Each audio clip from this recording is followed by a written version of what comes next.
Монгол хүнд байгаа хамгийн том өмч чи явж байшин биш, байр биш, машин биш, үйл хөдлөх хөрөнгө газар байхгүй юу? Газар нь ирээдүйд үн цэнтэй болно. Тэгэхээр газрын үн цэнтэй болгох бодлого барих биш, шууд булааж авах гэдэг. Энийг хин ч анзаарахгүй байна л да. Тэгэхээр бид нар бол Улаанбаатар хотын иргэд бол өмч хөрөнгөд эзэн бай. Энэ газар чинь бол тэр өмд өргөний үнэлгээ хүрнэ гэдэг энэ философоор бол газрын эзэн тэр өмдөн гэдэг хөдөлгөөнийг гаргаж ирээд бид нар одоо маш олон хүмүүсийн гарын сүх зөвлөлүүд явж байна л да.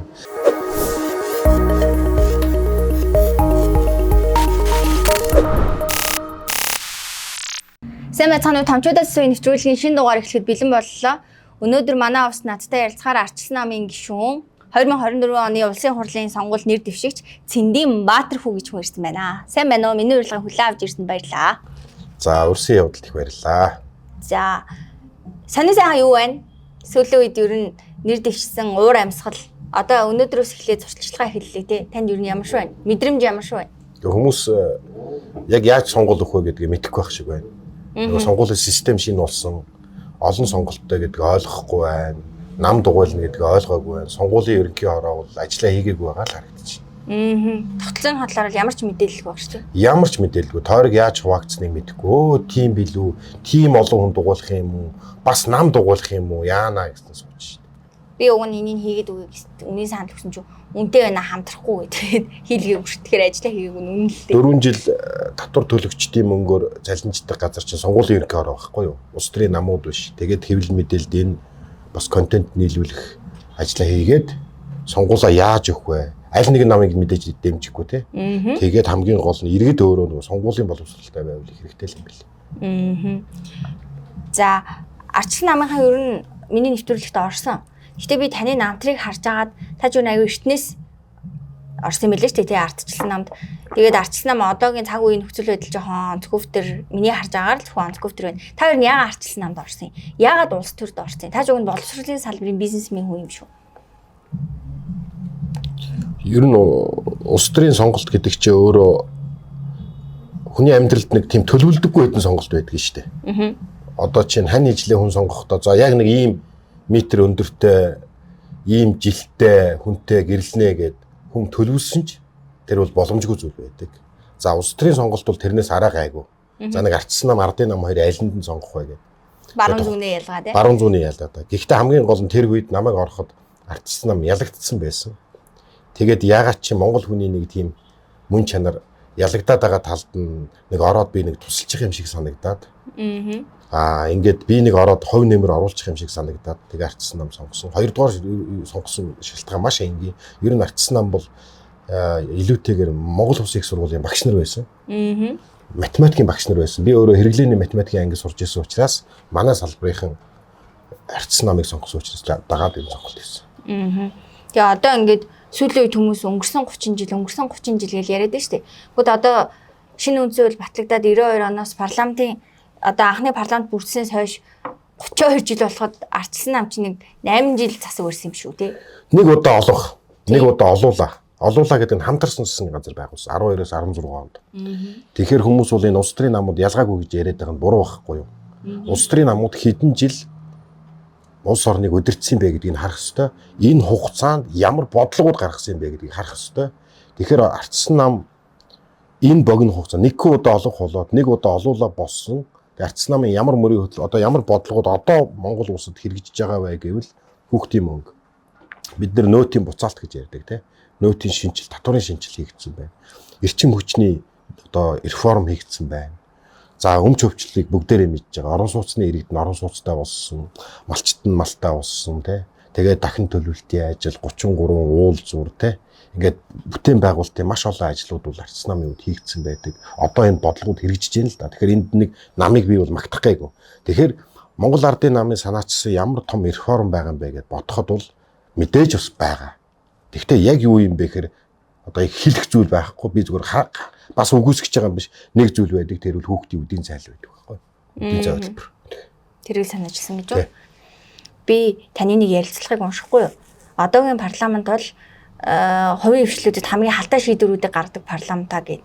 Та ч өөрөө боловсролын салбарын хүн те.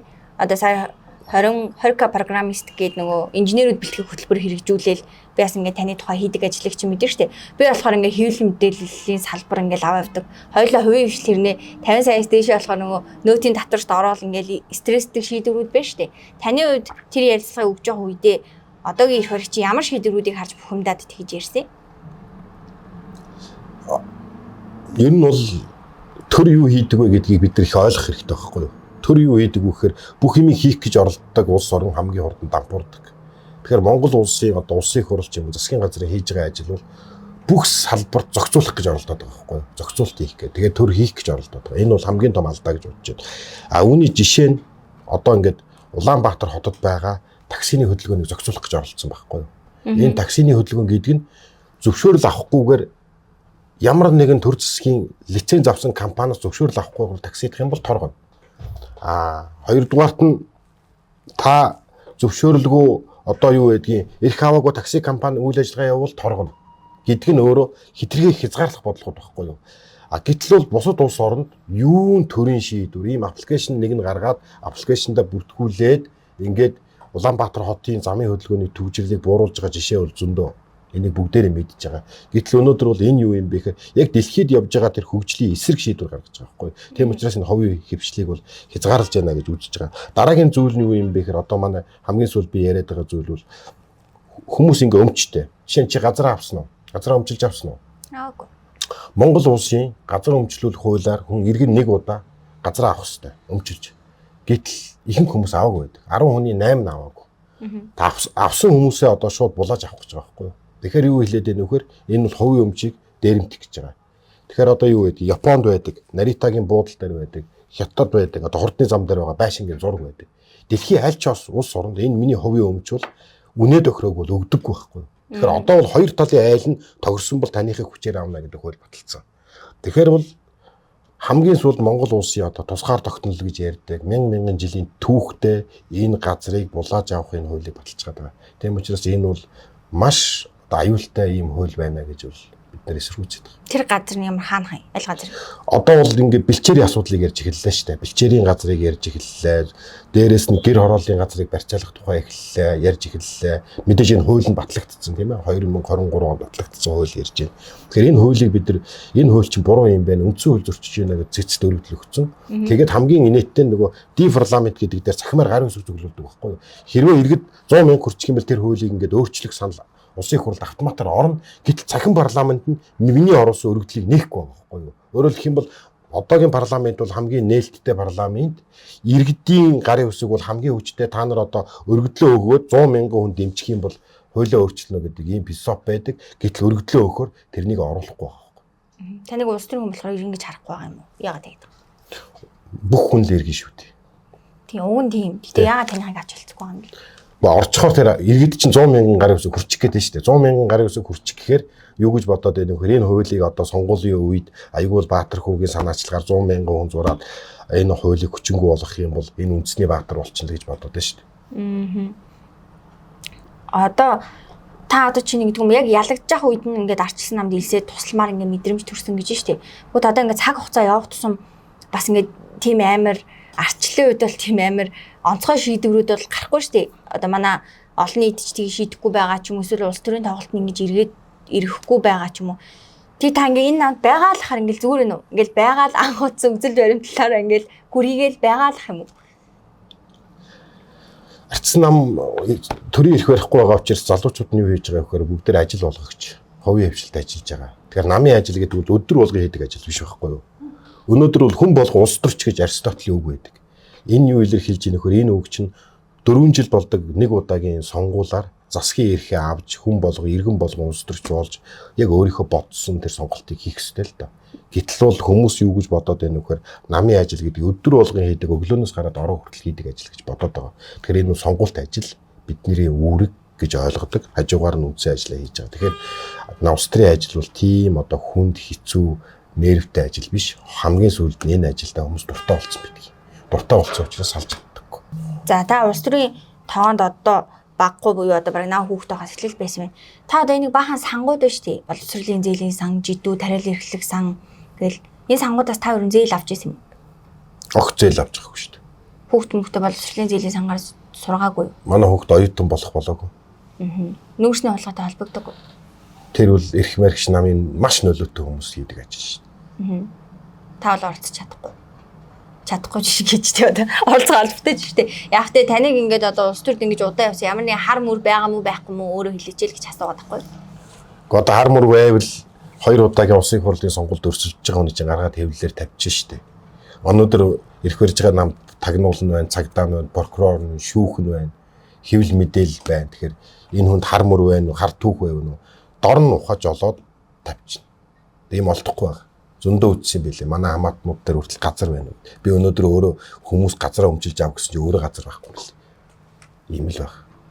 Тэгвэл одоо ингэж ширж байгаа нам чинь энд янз янзын хулгай аюу илүү шүү дээ. Одоо ингэ 8 жил засагласан нам ийм зүйл хийсэн. Гэхдээ та сөрөг хүчин та дуурсан юм өнгөрсөн 4 жил та ер нь сөрөг хүчний хувьд сөрөг хүчин болж байгаа намын гишүүний хувьд ер нь юу хийсэн? Энэ улсын хурал дээр нэг сонсгол гэж модонд орсон. Энийг хамгийн анх эхлүүлсэн хүн би өөрөө.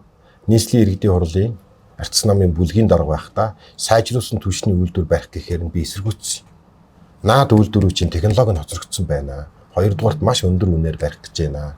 Ер нь утаагүй болъё гэвэл түвшийн солих биш шууд яндангуй болох дэд үтцийг энэ мөнгөд өгөө гэдэг. Хэдэн төгрөг гэхээр одоо бол 2.5 их 80 төгрөг орчим сонсогдоод байгаа. Энэ мөнгөөр бид нар 80 мянган айлыг орон сууцтай болгох, дахин төлөвлөлтийг хийчих боломж байсан байхгүй юу. Тэгээ анх удаа бид нэр сонсгол юм. Сонсгол ч өөрөө хуультай. Нэгэнт нээлттэй сонсгол батлагдчих юм бол шууд Монголын үндэсний телевизээр орон даяар шууд дамжуулдаг байхгүй юу. Тэгэхээр иргэдийн хурал тийм хүч байдаг. Дүүрэг дээр ч гэсэн тийм хүч байдаг. Гэхдээ нөгөө гарын үсгний тоо хүрэх хэвээр. Тухайн үед бол Монгол ардын намынхаа хүртэл зураад миний тоо хүрээд тэгээд улсын хурлаас засгийн газараас энийгээ болооч гэдэг одоо над санал тавьж исэн. Би үл тэгээд энэ нэгэнт гарын үсэг зураад хуулиараа энэ сонсголоо хийнэ гэж шууд хийсэн. За энээс хойш сонсгол хийснээс хойш энэ сайжруулсан түвшний үйлдвэрийг ер нь бол маш их төсөвтэй байна, нууц байна, хитрхийг сонгуул зориулагдж байна. Яг энэ технологийн баталгаа байна уу, хортой мó, хоргүй мó нэг талд нь шийдээч гэдэг саналуудыг бид нар хийсэн. Өнөөдөр энд үзэж байгаа хүмүүс хэлж байгаа шүү дээ. Хороор одоо галаа хасаагаад байгаа мó, энэ хоргүй мó гэдэг нь бөөмөд улс төржөөд байгаа мó бөөмөд. Тэгэхээр одоо хамгийн түрүүнд засгийн газар юу хийх ёстой вэ гэхээр энэ сайжруулсан түвшний үйлдвэрийг тэр одоо өндөр өртгөөр барих нь тусдаа асуудал. Энэ тэр түвш нь өөрөө хортой мó, хоргүй мó гэдгийг нэг олон улсын лабораторид очиод шинжилүүлчих хэрэгтэй байхгүй. Шинжилүүлэхгүй. Тэгээ Монгол улс бид нар одоо шинжилүүлэх гэдэг Монгол улсд өгөхөөр тэр дүгнэлт нь бол ингээд ерөнхий дүгнэлт гардаг. Нэг технологийн гормын алдаа гарсан байна. Тэгэхээр юу хэлэх гээд байна нөхөр сонсголыг нэгдүгээр санаачилж өгсөн. Санаачилж өгсөн. Хоёрдугаарт Монгол улс бол шилэн дансны хуультай. Шилэн дансны хуулиар олон хүнд бид нар хариуцлага тооцох гэж тухайн дээд чатны засаг даргад ханддаг байхгүй шилэн дансны хууль мөрдөхгүй байвал. Тэгээд Улаанбаатар хотын захирагчийг бид шилэн дансаа мөрдөхгүй байна гэдэг Монгол улсын ерөнхий сайд хандаад тэгээд энэ асуудлаас болж Монгол Улаанбаатар хотын засаг дарга огцрох хэмжээнд хүртэл арга хэмжээ авахулж ирсэн.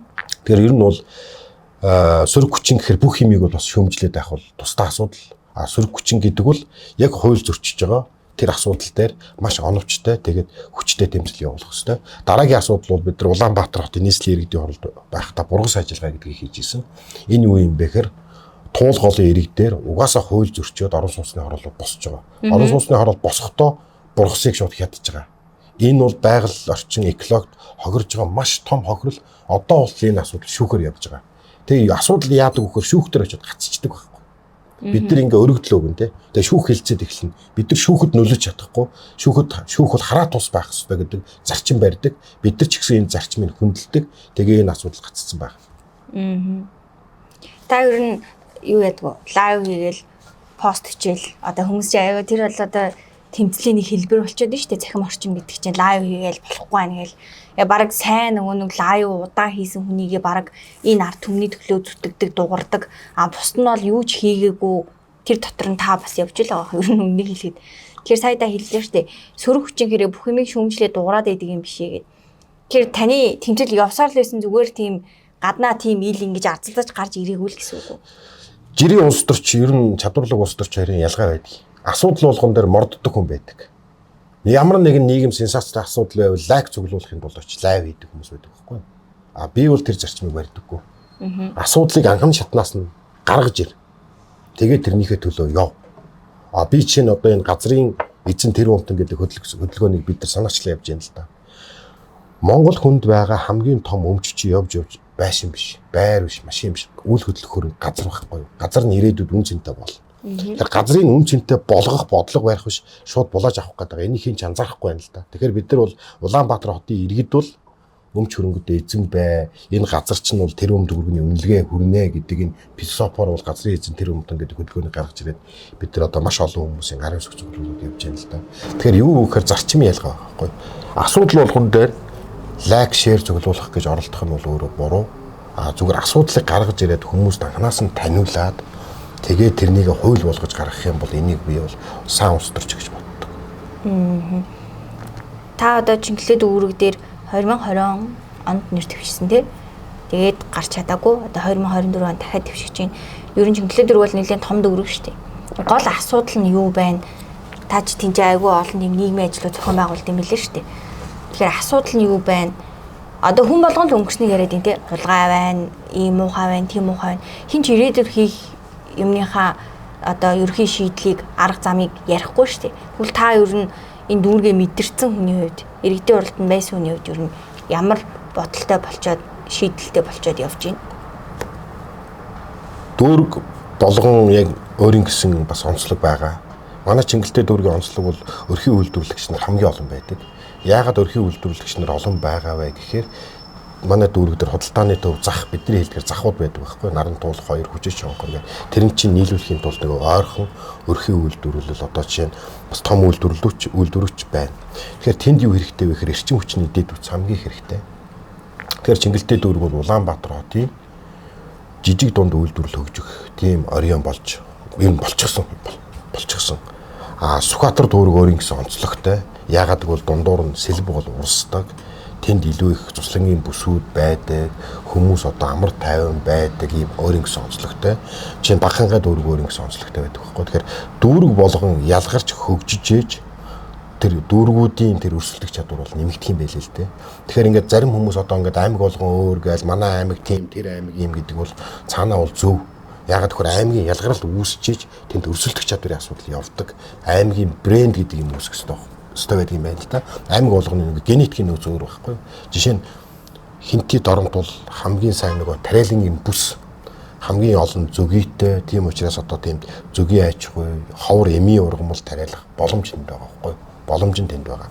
Тэгэхээр Улаанбаатар хотын дүүрэг болгон өөр хаан уул дүүрэг бол манай үндсэн үйлдвэрийн орон байсан байхгүй, үндсэн үйлдвэрийн орон. Хоёрдугаарт нь улсын хурлын гишүүн одоо болохоор өрсөлдөж байгаа хүмүүст нэг зүйлийг бодох хэрэгтэй л доо. Зөвхөн нэг дүүрэг бодхоос гадна нэмээд яг ерөнхийдөө юуны төлөө нь устдад явж байгаа. Зүгээр нэг дарга болох гэж явж байгаа юм уу? Ямар асуудал шийдэх юм бэ гэдэг бол аягүй чухал. Тэгэхээр би бол 3 л асуудал шийдэх ёстой гэж бодож байгаа. Ер нь бол тэгээ ер нь улсын хурлын гишүүн гэдэг бол бүх асуудал дээр ингээл хэвлэлийн урал хийдэг хүн байх ёсгүй. 45 төлөөлөгч байхад би бол өрөөлжсэн. Бүх асуудал дээр мэддэг юм шиг чаддаг юм шиг байгаад энэ нийслэлч өөрөө ялзарлаа. Засаглалын хямралд орчихсон.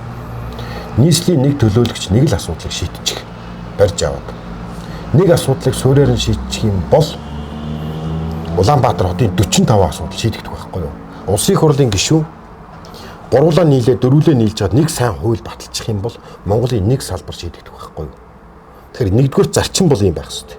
Ингээд 7 хоног болгоо хэвлэлийн урал хийгээл болж байгаа болохгүй юм дээр дандаа шөмжилж яадаг юм уу дандаа дуурж яадаг гişүүн бол тусдаа асуудал. Энэ бол миний зам биш ээ гэж бодож байгаа. Би бол тэгээ нэгдүгээр тийм баялагын сангийн хуулийг сайжруулах хэрэгтэй. Монголын хамгийн том давуу тал бол байгалийн баялаг. Хамгийн том сул тал бол байгалийн баялаг. Энийг хамгийн их эрх мэдэлтэй хүмүүс булаагаад авчихсан. Хуулийн нэрээр булаагаад авчихсан. Тэгэхээр энэ байгалийн баялагын санг одоо яг Норвег шиг болгох хууль хэрэгтэй. Ямар алдаа бид нар хийсэн бэ гэхээр 2 янзын алдаа хийсэн байдаг. Нэг бол ирээдүйн өв сан гэд бүх баялагын сангийнхаа одоо тодорхой хэсгийг ирээдүйдээ хадгалаад байдаг. Гэтэл өнөөдөр амьдарч байгаа хүмүүс чинь яагаад энэ баялагын сангаас бас тодорхой хэмжээний хов хүртэж болохгүй. Тэгэхээр өнгөрсөн өнөөдөр ирээдүй гэдэг дээр энэ баялагын сан бол байх хэрэгтэй. Тэр хууль чинь нэгдүгээрт тэр. Баялагын сан гэр чинь хүмүүст шууд ингээд халамжийн ойлголт өгöd байгаа шүү дээ. Одоо ингээд баруун үзэл баримталтай хүмүүсүүд ингээд либертар гэдэг аягүйх гарч ирж байгаа. Тэгээ өөрийнхөө амьдралыг өөрөө л авч яв. Төр битгий амьдралд оролцоод, төр битгий бизнест оролцоод гэж яриад байна шүү дээ. Гэхдээ одоо яг баялагын сангийн тухай хуулийг ингээд жоохон ярьсан хүнд жоохон дургуй нэг тийм бэлэнчлэг сэтгэлгээтэй хүн яриад байгаа юм шиг хандлага надад бол хэд хэдэн удаа мэдрэгдсэн. Тэр энэ яг халамж юм уу эсвэл бодлогоор үнэхээр энэ улсын суурь эдийн засагт нөлөөлж чадхаж хүчтэй одоо нэг тийм хөшүүрэг юм уу? Та баялагын сангийн тухай хууль гэдэг нэг жоохон энгийнчлээд энгийн үгээр тайлбарлаж өгөөч. Ер нь бол энгиндээ бол юм юм. Өнөөдөр залуучууд чинь яагаад тэгш явах гэдэг вэ? Зөв биз дээ. Цалин бага. Улаан ажиллаад амьдралд нь цалин хүрэхгүй байна. Тэгэхээр дэлхий дээр хүмүүс юм нэмэлт орлоготой болсон байхгүй. Нэмэлт орлоготой. Одоо үндсэн ажиллаа хийж байна. Хажуугаар нь зөвлөгөө өгч байна. Одоо тэр дундаа бүр цагийн ажлын байр явц. Хөдөлмөрийн зах зээл. Ороо нэг 18 цагаас 20 цагийн хооронд юу гэдгийг өөр нэг хүнд очиод хэвлэл мэдээллийн зөвлөгөө өгч юм уу. Энэ нээлттэй тэгээ цагаараа ингээд хөдөлмөр эхэлж байгаа. Ягаад одоо ингээд сүүлийн үеийн дэлгүүрүүд залуучууд ажиллаж байгаа. Цалингийн маш уян хатан хийснээр нь өдөрт нь бодож өгж байгаа учраас залуучууд ажиллаж байгаа байхгүй юу. Тэгэхээр ирээдүйн хөдөлмөрийн зах зээл чинь бол ингээд сарын эцэс цалингаа хүлээгээ суудаг биш. Ажилласан ороод цалингаа авчдаг, урамшууллаа авчдаг, маргааш ажиллаж амжихгүй бол тэрнийг платформ дээр биччихдэг, маргааш би өнжлөө шиг өнгөт тэнд хүний нөөцөд бүртгэлтэй байгаа хүн ирээд ажилдаг ийм араа өөр хэлбэр рүү явчлаа л да. За тэрэнд нийцж байгаа зүйл чинь өөрөө онцлогчийн нэмэлт орлого үүсэх онцлогч өөрөө баялагын сангийн хууль байхгүй юу? Баялагын сангийн хууль. Энэ юу илэрхийлж байгаа нөхөр тэр хүн анх удаа ингээд хөдөлмөрийн гараагаа хийхэд нь туслана. Жишээ нь сургууль, цэцэрлэг, одоо байр авах, энд нь баялагын сангийн одоо баталгаа болдог. Одоо та жишээ нь бизнес хийлээ гэж бодъё. Банкнаас ч зээл авах гэж байна. Банк юу харах юм? Зөв шүү дээ. Хөрөнгө чинь байгаа юм бол.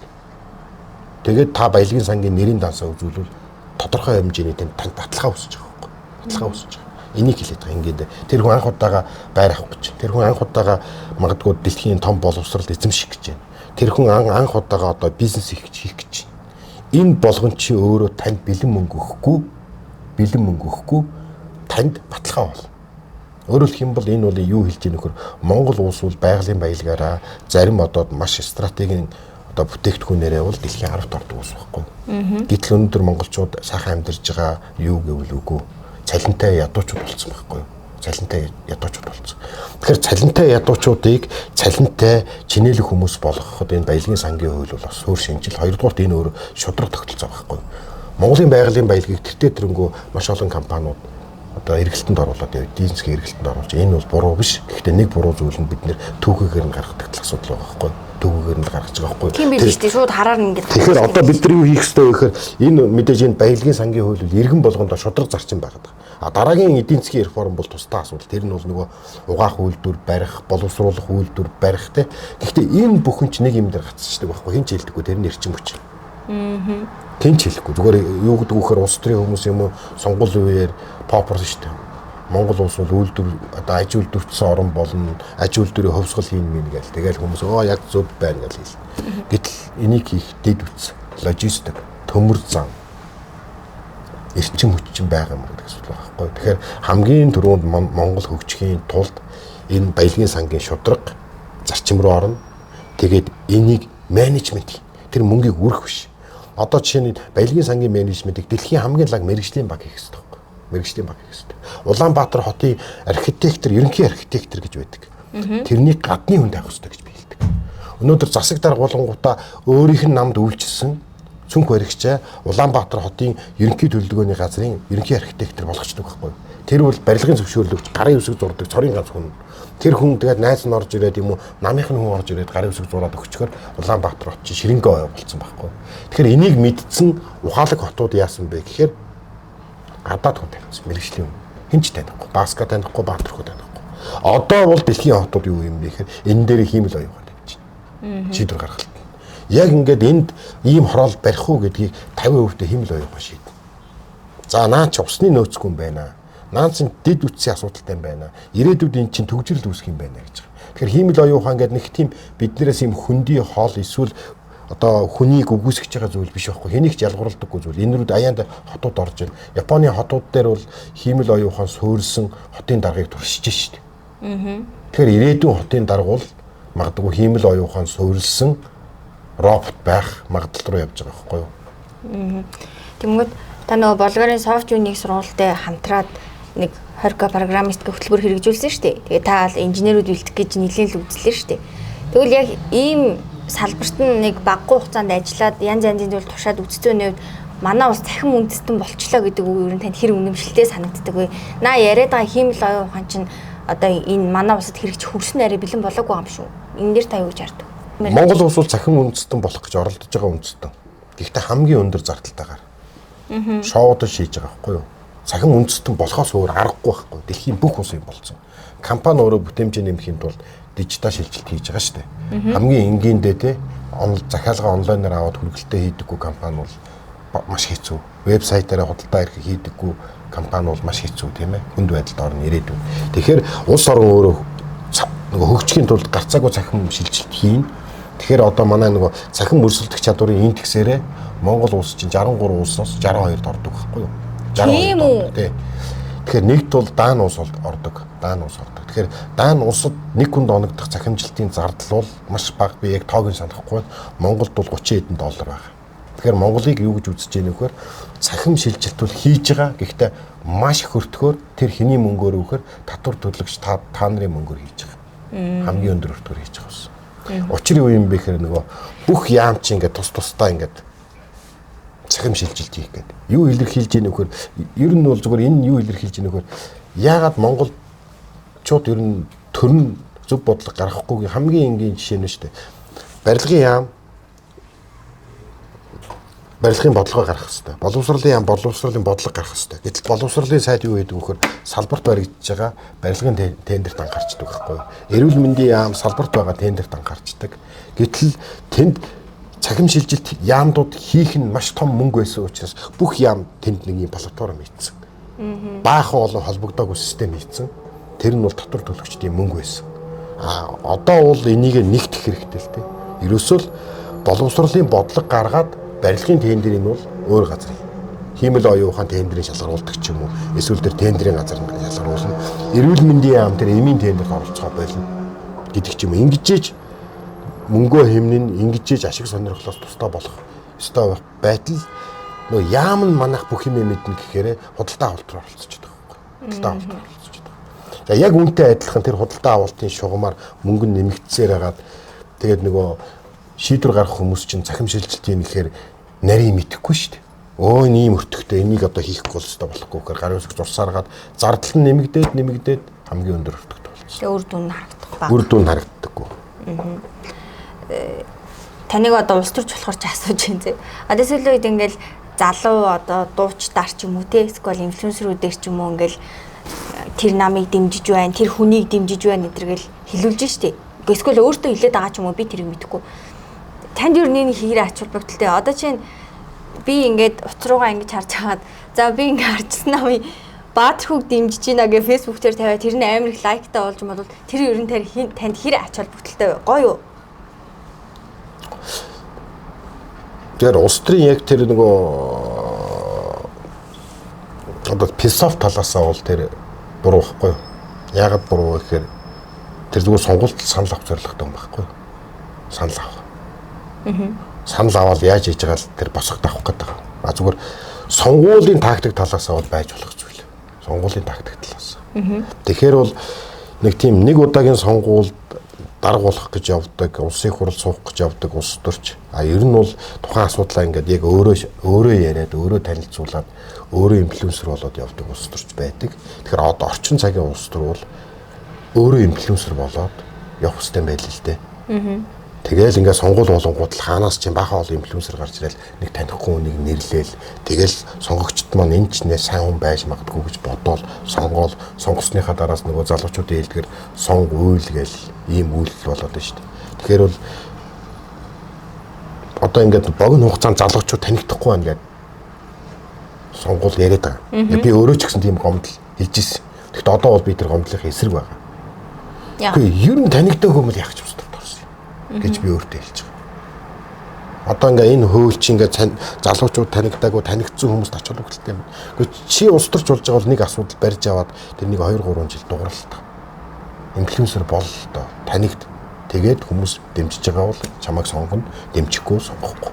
Тэгэхгүй бол ингээл 20 хоногийн хугацаанд л баахаа бол хандуу гуйгаал, баахаа бол инфлюенсерүүд хажуудаа авчраал. Энэ хүн шиг сайн хүн байхгүй. Энэ бол жинхэнэ бурхан юм аа гэж суугаад шүү дээ. Энэ чинь бурхан. Одоо чинь та бол одоо яг улс төр царайтай юм байна зөө. Зүгээр одоо ингээ харах яг нүдний шилтэй, яг л ингээл цамцтай хүн харахад бол яг л улс төрч. Ингээд одоо хүмүүс чинь ингээ залуучууд таалагдах гал чөлөөтэй уцсан хүмүүс бол малгайтай цамц мамц өмсөөлээ ингээл тэрхүү авд нэг өөрийгөө нэг жоохон өөрчлөх гэж оролддог юм шүү дээ. Та ер нь залуучуудын саналыг авъя, тэднэр рүү зориулж юм хий юм ч юм уу. Тэгж тактик гаргаж ажиллаж үзв үү? Өнгөрсөн сонгуул дээр магадгүй гараагүй юм чи алдаа тэндээ байсан байж магадгүй энэ жилиг дээр үзв үү? Яг нь улс төрийн маркетинг талаас бол зүг баг. Улс төрийн маркетинг гэж ойлголт байна шүү дээ, тий. Хоёрт одоо жишээ нь хамгийн энгийн дээр намайг хүмүүс үс суулгал гэдэг шүү дээ. Үсээ суулгаач гэдэг. Тэг эн чи өөрөө байгалийн үзэгдэл байхгүй. Миний үс унж ийн гэдэг чинь. Би энийг бас ургуулах нь байгалийн үзэгдэл байх хэрэгтэй байхгүй. Өөрөө дахиж ургуулах энэ боломж бол ямар нэгэн хими имээр биш. Өөрөө ямар нэгэн байдлаар ургуулах энэ боломжууд нь байгаа байхгүй. Жишээ нь яг энэтэй адилхан. Тэгэхээр бол би бол аль болохоор тэр натураараа байх нь зөв л гэж боддог талтай. Зүгээр л би миний үс унж ийн, магадгүй үс бууралтж ийн тий. Буцаагаад үсээ харуулахын тулд заавал би ямар нэгэн хими юм хэрглэж ийснаас миний ямар премент дутуу байгаа юм бэ? Ямар одоо миний хооллолтод ямар алдаа байгаа юм бэ гэж би хамгийн түрүүнд өөрөөсөө асууж байгаа байхгүй. Энэ ямар нэгэн витамины дутагдал, эсвэл удмын зүйл, эсвэл юу гэдэг яг энэтэй адилхан. Тэгэхээр би бол энэ яг тэр мөн чанараараа илүү хүмүүс танигдъя л гэж бодож байгаа шүү дээ. Одоо залуучууд бол ямар улс төрч цараатай хүн юм бэ гэж бодож штэ. Нөгөөх нь бол яг залуучуудыг ойлгодог юм бэ гэж бодох байх. За одоо ер нь та ирээдүйг хэрэг игээйлгээр харж байна. Бид нар одоо ер нь савл хийвэл ингээл утсаарсан хүн болгоно л жидүү боловсролын зээлийн сан нүүрс ногоо автобус гэдэг ингээд хилээд хүмүүс бүр сүүл рүүгээ ингээд дүжирж штэ. Нэг ярьдаг юм ярьж байна. Та одоо ингээ ирээдүйд хэр гэрэл гээгээд юм харж байна. Боломж байна уу? Одоо яг үннийг хэлэхэд хүмүүс жоохон үзэл бодлын хувьд юм уу эсвэл нөгөө нэг хөдөлмөрлөж байгаа одоо ядраад байгаа ч юм уу жоохон шантарсан байна шүү дээ. Нэг зүйлд бол би 100% гэж байна. Монголын ирээдүй бол маш ухаантай болж байгаа.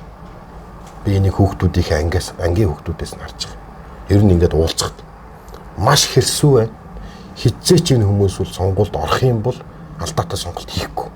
Амьдрал дээр ч ихсэн алдаатай сонголт хийх магадлал бага. Учир юу юм бэ гэхээр маш их мэдлэг байна. Маш их мэдээллийн урсгал явж байна. Энэ дундаас бол тухайн хүн ингээд шүүн дунгах чадвар нөгчөж байгаа. Нэг том эрсдэл гарч байгаа. Тэг бүр чин сэтгэлээс тэр нь энэ гайгүй хэрсүү залуучууд чинь бүгдээрээ Монголыг орхиод яваад өгч юм шиг үстэй. Энэ улс орн чи хэн үлдэх юм бэ? Цахим үндэстэн болоод захимаар дэлхийн хаанаас ажиллаж болно гэд хөдөлмөрийн одоо зах зээл ийм болчлоо гэж хэлж байгаа ч гэсэн Монгол улс хүн ам нь 5 сая 6 сая болсон ч гэсэн Монгол улсын нутаг дэвсгэртээр чи ерөөсөө 900 мянган хүн юм уу сая хүн үлдчих юм шиг үстэй гэдэг ийм бодол ерөөсөө байнга бодогддог. Тэрнээс бол шинэ үе бол ухаантай болно. Худлаа ярьж байгаа хүнийг танихгүй махад химэл оюуханаар зүгээр уншуулж байна. Тэнгүүт одоо чинь одоо яг энэ нэвтрүүлгийг хүмүүс үзэж байгаа гэж та төсөөлөө. Тэгвэл доор нь ингэн одоо энэ улс төрд гарч баяжчих чинь мөнгө үнэрлсэн юу ч хийж магадгүй зэрэг. Тэгвэл улс төр ороо яг мөнгөждөг салбар муу юм уу? Тач тус жоох ойрхон биш. Улс төрд ороод баяжаад гарын явцсан хүн харвуу. Тэгээ хүлжөөд ингээд явдаг ингээд цаашаагаа явцдаг гүүр нь улс төр юм уу?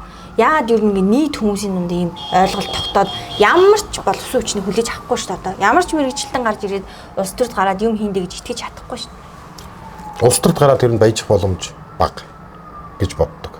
Харин баян хүмүүс улс төрд бизнесээ хамгаалах гэж ордог. Бизнесээ амжилттай ямар нэгэн байдлаар босгож ирчээд тэр нь унчих гээд байхаар хамгаалж байгаа. Тэр хүмүүс бол яаж баяжсан түүхтэй байдаг вөхөр тендер авч төрөөс хамааралтай бизнесээ босгосон хүмүүс ихэвчлэн улс төр рүү ордог.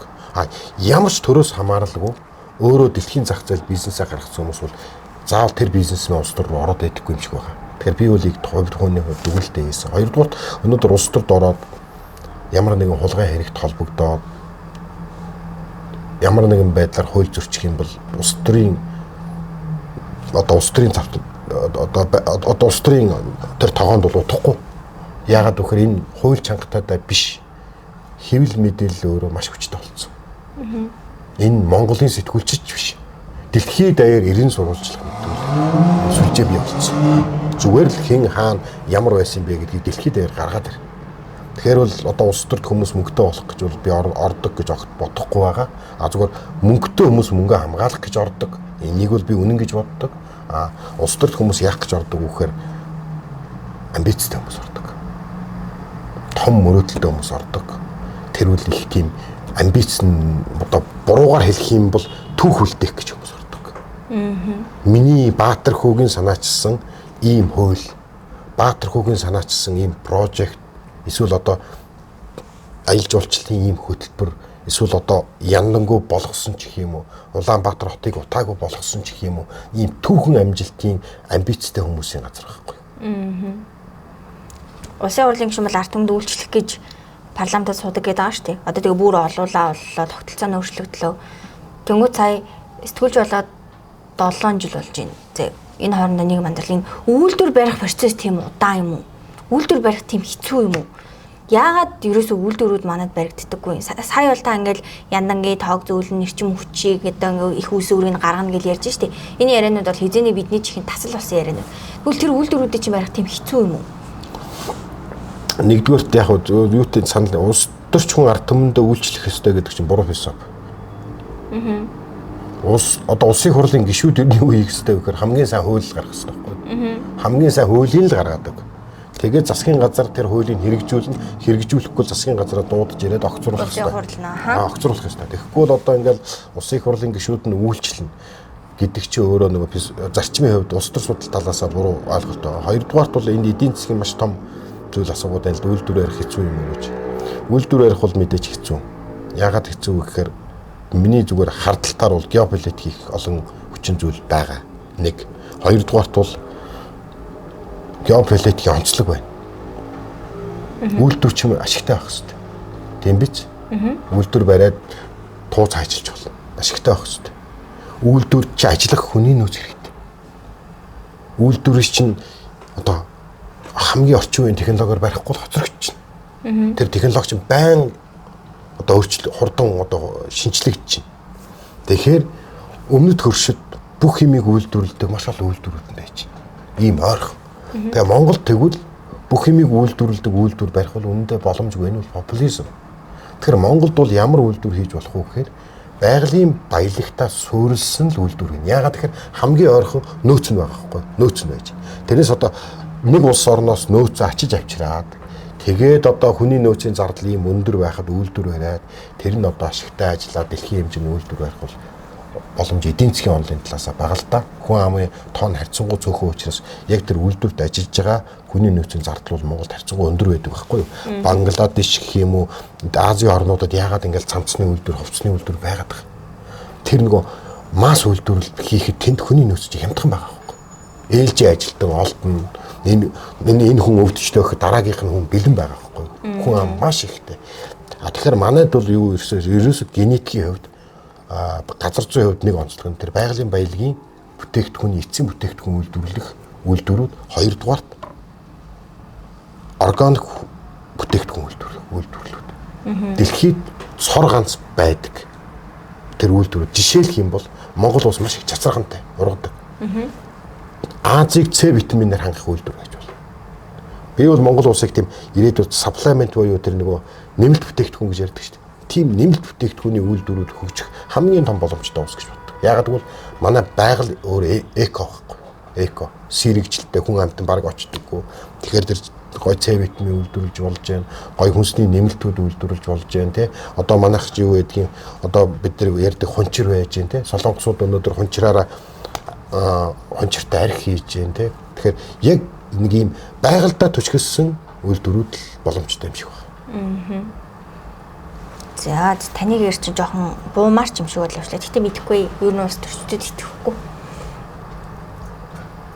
Гэхдээ яг улс төрчдөд итгэхгүй нь бол таны асуудал. Гол нь чи маш өөртөө итгэлтэйгээр сонголт хийх хэрэгтэй. Өөртөө итгэлтэй байх хэрэгтэй. Тэгээд өөртөө итгэлтэй хүн бол зөв сонголт. Өөртөө улс төрчд итгэхгүй байх гэдэг бол Би бол одоо юу гэж хэлмээр юм дээ.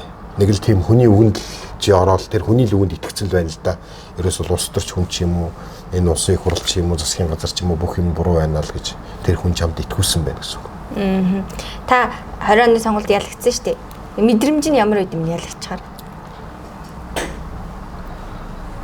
Гэхдээ мэдээж сайхан биш шүү дээ. Өөрөө миний хувьд бол гайгүй байсан. Хамт ажилласан хүмүүс бол нүдэн бүлтгэнэд л юм билээ. Тэр л жоохон хэцүүсэн. Хоёрт бол би яг нөгөө ялахгүй юу гэдэг судалгаа бол их ойрхон байсан байхгүй. Судалгаа их ойрхон байсан. Ойрхон гэдэг нь эргэлзээтэй байсан гэсэн үг. 50-50% магадaltaй. Дүн гарахыг хамгийн сүүлийн хаалтын судалгаа хардсан. Гэхдээ мэдээж хамт олон ч нь бол ингээл ялахын төлөө ажиллана шүү дээ. Тийм байсан. Хоёрт улс төрийн нөхцөл байдал чи өөрөө тухайн үед бидэнтэй өрсөлдөж нам чинь бол хүмүүс маш их хөөсөрж ирсэн. Эднэрийг л багаараа дэмжүүл Монгол гоё болно гэл. Монгол гоё болно гэл. Тийм байсан. Тэмтэй улс төрийн нөхцөл байдал өнөөдрийнхөөс их өөр байсан шүү. Одоо ингээд энэ жилийн трендийн ер нь боловсралтай залуучууд тий боловсралтай хүн улс төрд гарах юм бол өөр ядаж англи хэлтэй хүн сонго гэдэг нэг тийм яриа 20 оноос хойш явсаар магаад энэ жил одоо эсрэг нам чинь маш их боловсралтай хүмүүсээр чагсалтаа гаргаж ирлээ шүү дээ. Та одоо зүгээр анзаарч байхад тэр эрдмийн зэргүүд ер нь улс төр хийгээд явхад хэр нөлөөлдөг юм бэ? Энэ дэг түрүү нөгөө инфлюенсерт авчираад өөрийгөө дэмжүүлэх нь зөв үү гэдэгтэй адилхан асуулт байхгүй юу? Үнэхээр тийм одоо би тэр хүмүүсийг үгүйсэхгүй.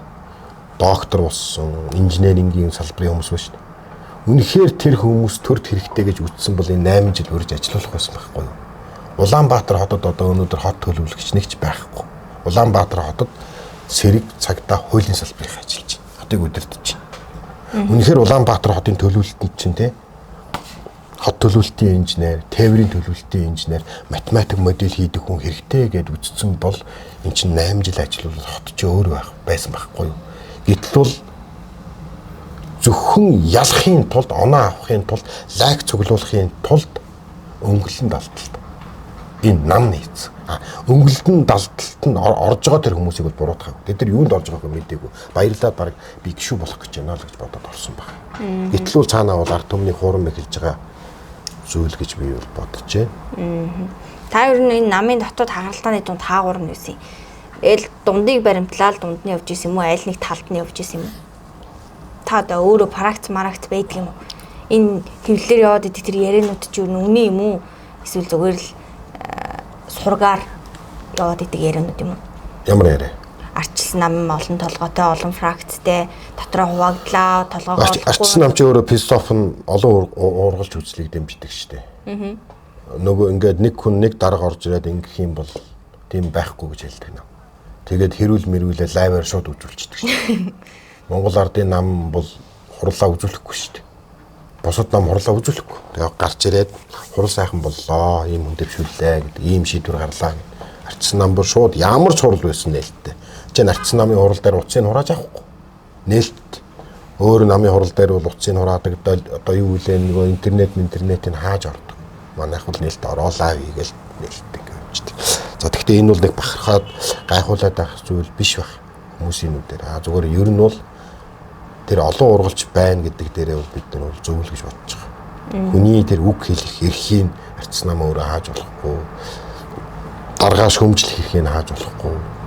Мэдээж энэ намд бол би яг энэ нэг хэсэг удирдлагын төвшөнд 2 хуваагдаад одоогийн дарга ган төмөр даргыг энэ сонгуул болох тэр сонгуулийн зохион байгуулалтын би ажлын хэсгийг хассан шүү дээ. Ажлын хэсгийг хахлаа. Ийм нэгдэлтэй үндэсний бодлогын хорооны хурлыг хийгээд тэгээд тэндээ баяр цогтгой ган төмөр 2 өрсөлдөд нэг нь ялсан шүү дээ. Ямар ч маргаангүй. Энэ ажлыг чинь ажлын хэсгийн 3 хүн байсан дарга. Нэг нь би байсан. Ингээ зохион байгуулж өгсөн. Бас намдаа үүрэг гүйцэтгэсэн гэж бодож байна. Хэрэлдэж яхад нь бол аль нэг талд нь ороогүй. Эвдрүүлэхэд нь бол зохион байгуулалтын ажлын хэсгийг хасчихсан. Одоо бол ингээд хүмүүс жоохон магадгүй таны хандлагаас харахад жоохон бид нэр хитрхи сүртэйгээр нөгөө баблдаа орно гэдэг шиг сүртэйгээр хүлээж аваад дунд нь ингээд байгаа гэж магадгүй. Гэхдээ ер нь энэ одоо дарангуулал тогтох чинь тийм манай улс хөрөх чинь, сүрмдөх чинь одоо л бид нэр сэрэхгүй бол болохгүй нэгээд байгаа. Энэ бүх яриануудаас түр хамсыг та ер нь сонгогчдод ч гэх юм уу эсвэл зүгээр монгол хүндээ зориулаад энэ улс төрийн төсөл байдалтайгаа холбоод нэг одоо улс төрч хүний хувьд үг хэлээж одоо ийм цаг үе байна шүү. Иймэрхүү байгаарэ гэдэг талаас нь ч юм уу. Мэдээж энэ Монгол улс чинь байнга сонгол болохгүй. Монголчуудын амьдрал үргэлжилнэ. Монгол хүн болгон одоо миний амнаас гардаг үг нэмэлт орлоготой, амьдралын чанартай байх хэрэгтэй. Дэлхийн хаач амьдарч ирсэн. Тэгэхээр юу юм бэ гэхээр хамгийн зөв шийдвэрүүд дээр бүгдээрээ зөвшөөрлөл хийх хэрэгтэй. Тохирох хэрэгтэй. Том бүтээн байгуулалтыг ирэх одоо жилүүдэд хийх хэрэгтэй. Тэр бол улс төрийн манлайл, засгийн газрын манлайл бол заавал оролцдог. Одоо бид нар нэг Эрдэнэ төвлөр оюу толгой гэж хоёр том одоо саалын үнэ гэж ярьдаг хоёр том юу байна. Гурав дахь бидний анхаарах ёстой зүйл бол геополитикийн хувьд Монгол улс гадаад харилцааны хувьд маш болгоомжтой байх хэрэгтэй цаг үед байна.